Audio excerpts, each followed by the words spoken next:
Friends, welcome back to my channel Karthika fan club. ఈరోజు మన ఛానల్లో మన కథ పేరు ఉల్లిపాయల దొంగ. ఇక కథలోకి వెళ్తే, ఒక అబ్బాయిని ఉల్లిపాయలు దొంగలిస్తుంటే ఊళ్ళో వాళ్ళు పట్టుకుని న్యాయమూర్తి దగ్గరకు తీసుకుని వెళ్ళారు. న్యాయమూర్తి ఆ అబ్బాయిని 3 శిక్షలలో ఒకటి ఎంపిక చేసుకోమన్నాడు. ఒకటోది, ఒకసారి దొంగలించిన ఉల్లిపాయలన్నీ తినడం. రెండోది, 100 కొరడా దెబ్బలు భరించడం.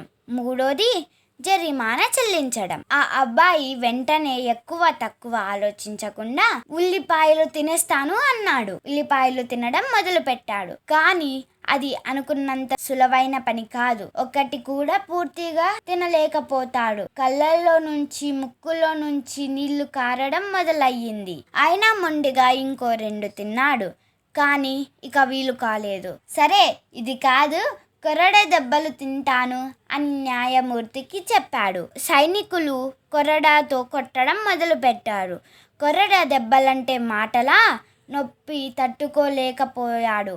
బాబోయ్ బాబోయ్, జరిమానా కట్టేస్తాను, ఆపండి అని ఏడుపు మొదలుపెట్టాడు.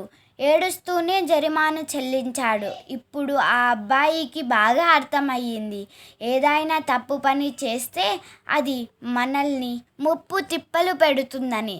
ఆ తరువాత ఆ అబ్బాయి ఎప్పుడు దొంగతనం కానీ వేరే తప్పుడు పని చేయలేదు. కొంతమంది ఈ కథలో ఇంకో నీతి కూడా చెప్పారు. మనం ఏదైనా నిర్ణయం తీసుకునే ముందు బాగా ఆలోచించి వేరే ఒక మార్గం ఉందా అని ఆలోచించాలి. అప్పుడే నిర్ణయం తీసుకోవాలి. సో చూశారు కదండి ఫ్రెండ్స్, ఈ కథలో 2 నీతులు తెలుస్తాయి. అందులో మొదటిది, ఏ తప్పుడు పని కానీ మనం చేయకూడదు, ఎప్పుడైనా మంచి పనే చేయాలి.